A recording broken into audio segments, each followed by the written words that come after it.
ഈ മനുഷ്യാവകാശ പ്രശ്നങ്ങൾ നേരിട്ട ഈ ദുരിത ജീവിത ഘട്ടങ്ങളിലൂടെ കടന്നുപോയ ജിതിനും ഒപ്പം തന്നെ അദ്ദേഹത്തിൻ്റെ ഭാര്യ സഹോദരൻ ദീപക്കും ഇപ്പോൾ നമുക്കൊപ്പം ചേരുന്നുണ്ട്. ജിതിൻ, ദീപക്. ആദ്യം ജിതിൻ, ഞങ്ങൾ ഈ വാർത്തയെ സമീപിച്ചപ്പോൾ ഇതിൻ്റെ സാഹചര്യങ്ങൾ എന്ത് എന്നത് ഞങ്ങളും കൂടി മനസ്സിലാക്കാൻ ശ്രമിച്ചു. അപ്പോൾ ഇതൊരു അസാധാരണമായ ഒരു അനുഭവമാണ്, തട്ടിപ്പാണ് നടന്നിരിക്കുന്നത്. ആദ്യം തന്നെ ഒരു കാര്യം ചോദിക്കട്ടെ, താങ്കളുടെ സിം കാർഡ് മറ്റേതെങ്കിലും തരത്തിൽ ദുരുപയോഗം ചെയ്യപ്പെടാനുള്ള സാധ്യത അവശേഷിപ്പിച്ചിരുന്നു? താങ്കൾ 5 വർഷം മുമ്പ് ഉപേക്ഷിച്ച ഈ ഫോൺ നമ്പർ അത് ഏതെങ്കിലും തരത്തിൽ പിന്നീട് ദുരുപയോഗം ചെയ്യപ്പെടാനുള്ള സാധ്യത അവശേഷിപ്പിച്ചിരുന്നു, അതോ പൂർണ്ണമായും നശിപ്പിക്കുകയാണോ ചെയ്തത്? ടെലഫോൺ രേഖകളിലും റെക്കോർഡുകളിലും അത് മാറ്റിയിരുന്നോ താങ്കൾ? രേഖകളിലൊന്നും മാറ്റിയിട്ടുണ്ടായിരുന്നില്ല. നമ്മളത് പൂർണ്ണമായിട്ടും ഒടിച്ചു കളഞ്ഞ സിമ്മാണ്. എൻ്റെ വൈഫാണത് ഒടിച്ചു കളഞ്ഞത്. രേഖകളിലൊന്നും മാറ്റാനായിട്ട് പോയിട്ടില്ലായിരുന്നു. 2019 അത് നമ്മൾ വേണ്ടാന്ന് വെച്ചത്. അത് നമ്മുടെ കയ്യിൽ നിന്ന് മിസ്സാവാൻ യാതൊരു സാധ്യതയില്ല. കാര്യം അത് ഒടിച്ചു കളഞ്ഞത് ആ സിമ്മ്. അതായത് സാധാരണ രീതിയിൽ നമുക്കും അങ്ങനെ പറ്റും. അതായത് വർഷങ്ങൾക്ക് മുമ്പ് ഉപയോഗിച്ചിരുന്ന സിമ്മ് പിന്നെ ഉപയോഗിക്കാതെ വരുന്നു, സ്വാഭാവികമായും അത് കട്ടായി കഴിഞ്ഞല്ലോ, അതുകൊണ്ട് ഇനി നമുക്കതുമായി ബന്ധമില്ല എന്ന് നമ്മൾ ധരിച്ചു പോകും. പക്ഷേ ആ ഒരു ധാരണയാണ് നമ്മളെ കുടിക്കിയത് എന്നൊരു വസ്തുതയുണ്ട്. ശരി, അതിലേക്ക് വരാം. അതിനു മുമ്പ് ഈ തെലങ്കാന പോലീസ് എന്ന് പറഞ്ഞ ഒരു സംഘം താങ്കളെ സമീപിച്ചപ്പോൾ ആദ്യഘട്ടത്തിൽ എങ്ങനെ ചെറുത്ത് നിൽക്കാനാണ് താങ്കൾ ശ്രമിച്ചത്? കാരണം സ്വാഭാവികമായും നമുക്ക് അവർക്ക് മുന്നിൽ പ്രതിഷേധമുയർത്താം, പ്രാദേശികമായി പോലീസ് സംവിധാനങ്ങൾ വരാം. അപ്പോൾ സ്വാഭാവികമായിട്ട് കേരള പോലീസിൻ്റെ ഒരു സപ്പോർട്ടോ നിയമ സംവിധാനങ്ങളോ താങ്കളെ ഇവിടുന്ന് കൊണ്ടുപോകുന്നതിന് മുമ്പ് എത്ര കണ്ട് ലഭ്യമായി? അവിടെ എവിടെയാണ് പിഴച്ചത്? അവർ വന്ന് ID കാർഡ് കാണിച്ച് ഇന്നണക്കൊരു ഇൻവെസ്റ്റിഗേഷൻ ആണെന്ന് പറഞ്ഞു. നമ്മുടെ പേരും അഡ്രസ്സുമാണ് ആദ്യം കാണിച്ചത്. അപ്പം അതുമായിട്ട് നമ്മൾ സഹകരിക്കാൻ തയ്യാറായിരുന്നു. അവർ ചോദിക്കുന്നതിനെല്ലാം നമുക്കറിയാവുന്ന ഭാഷയിൽ നമ്മൾ മറുപടി പറഞ്ഞു. പിന്നീട് അവർ എൻ്റെ ഫോണും പേഴ്സും എല്ലാം, ഞാൻ അകത്തോട്ട് കയറാൻ സമ്മതിച്ചില്ല, അമ്മയെ കൊണ്ടാണ് എടുപ്പിച്ചത്. എടുപ്പിച്ചപ്പോഴേ അവർ ഫോണും കാര്യങ്ങളും എൻ്റെ ID, pan card, ATM, credit സകലതും അവരെടുത്ത് പേഴ്സ് അങ്ങ് തിരിച്ച് അമ്മയുടെ കൊടുത്ത് അകത്ത് വെച്ചു. ഈ രേഖകളെല്ലാം അവരുടെ കൈവശം. അപ്പോൾ ഫോണിനകത്ത് അവർ എന്നെ കൊണ്ട് ലോക്ക് അഴിപ്പിച്ച് ലോക്ക് ഇല്ലാതാക്കാൻ പറഞ്ഞു, ലോക്ക് മാറ്റാൻ പറഞ്ഞു. ലോക്കെല്ലാം മാറ്റി അവർ എൻ്റെ കോണ്ടാക്റ്റ് ലിസ്റ്റും വാട്സപ്പ് ലിസ്റ്റും മൊത്തം ഒരു 2-3 നമ്പർ എന്നോട് പറഞ്ഞിട്ട് ആ നമ്പറുകൾ സെർച്ച് ചെയ്യുന്നുണ്ടായിരുന്നു. ഈ നമ്പറുകളൊന്നും എൻ്റെ ഫോണിൽ കണ്ടില്ല. പിന്നെയാണ് എൻ്റെ ഭാര്യയുടെ പേര് പറഞ്ഞത്. ഇതാണ് ട്രൂ കോളറിൽ സ്വാതി ജിതിൻ എന്ന് വരുന്നുണ്ട്, ആരാണ് ഈ സിം ഉപയോഗിച്ചിരുന്നതെന്നുള്ള രീതിയിൽ. അത്രയും ചോദിച്ച് നമുക്ക് സ്വാതി, എൻ്റെ വൈഫ്, അവൾ കാലിൽ ചെറിയൊരു വയ്യാഴ്ക വന്ന അവളുടെ വീട്ടിലായിരുന്നു ആ സമയത്ത്. സ്വാതിയോട് അന്വേഷിക്കാമെന്നും പറഞ്ഞ് വീട്ടിലേക്ക് കൊണ്ടുപോകാൻ തുടങ്ങി. അപ്പോഴേ എനിക്ക് ഒരു സംശയം, ഇവർ അങ്ങോട്ട് തന്നെ ആണോ പോകുന്നതെന്നുള്ളത്.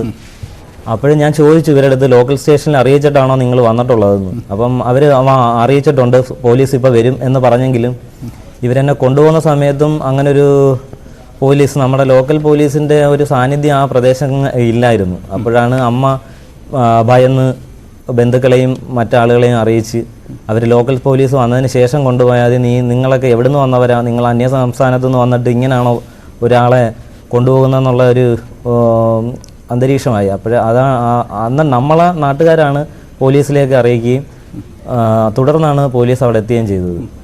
ഈ ജിതിനെ ഇവിടെ കൊല്ലത്തെ മജിസ്ട്രേറ്റിന് മുന്നിൽ ഹാജരാക്കിയല്ലോ. അത് അന്ന് രാത്രി കോടതി സമയം കഴിഞ്ഞത് കാരണം സ്റ്റേഷനിൽ നിന്ന് എന്നെ കൊണ്ട് അവർ കുറേ റിപ്പോർട്ടുകൾ ഒപ്പിടിപ്പിച്ചു. നമ്മളെ അന്വേഷണത്തിനായിട്ട് കൊണ്ടുപോകുന്നു അന്നാണ് നമ്മളോട് ബോധ്യപ്പെടുത്തിയത്. കാര്യം പേപ്പർ വായിക്കാനോ നോക്കാനോ നമ്മുടെ അഡ്വക്കേറ്റിനോ എനിക്കോ തന്നിട്ടില്ല. കാര്യം ഒപ്പിടേണ്ട പേജുകൾ മാത്രം മറിച്ച് നമ്മളെ അന്വേഷണത്തിനായിട്ട് കൊണ്ടുപോകുന്നു എന്ന് ബോധ്യപ്പെടുത്തി.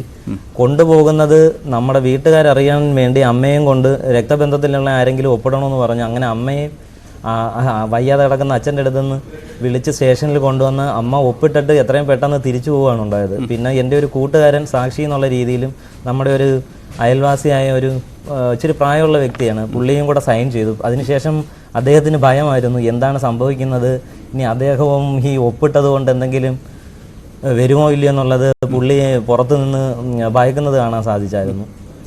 പിന്നെ കോടതി ടൈം കഴിഞ്ഞതിനാൽ തേവള്ളിയിലുള്ള ജഡ്ജിൻ്റെ വീട്ടിലേക്കാണ് കൊണ്ടുപോയത്.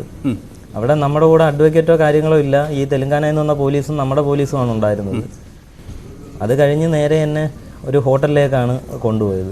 അവിടുന്ന് നേരെ ഹോട്ടലിൽ അന്നത്തെ ദിവസം ജിതിൻ, ഈ ഹോട്ടലിൽ നിങ്ങളെ പാർപ്പിച്ചതിന്റെ അടിസ്ഥാനം എന്താണ്? അതിനെന്താണ് ഈ പോലീസുകാർ പറഞ്ഞത്? ഒന്നും പറഞ്ഞിട്ടില്ല. അതിനെക്കുറിച്ച് വ്യക്തമായ ഒരു ധാരണ എനിക്കില്ല. ആദ്യത്തെ ദിവസം വൈകുന്നേരം ട്രെയിൻ ഉണ്ടെന്ന് പറഞ്ഞു, പിന്നെ അത് മിസ്സായി. അടുത്ത ദിവസവും ഞാൻ ചോദിച്ചു അടുത്ത ദിവസം ട്രെയിൻ കാണുമോ എന്ന് ചോദിച്ചിട്ടും അവര് തിങ്കളാഴ്ച രാവിലെ ഉള്ളെന്ന് പറഞ്ഞു. നമുക്ക് സ്വാതിയുടെ അടുത്ത് സ്വാതി എപ്പോഴും കരുനാഗപ്പള്ളിയിലുണ്ട്. അങ്ങോട്ട് ഇൻവെസ്റ്റിഗേഷന് പോകണമെന്ന കാര്യമോ യാതൊരു കാര്യമോ അവർ നമ്മളോടും സംസാരിച്ചിട്ടില്ല. നമ്മൾ ആവശ്യപ്പെട്ടത്. ഓക്കെ, ഈ ദീപക്, താങ്കളാണല്ലോ ഈ പ്രശ്നത്തിൽ പിന്നീട് പുറത്തുനിന്ന് ഇടപെടാൻ ശ്രമിച്ചത്.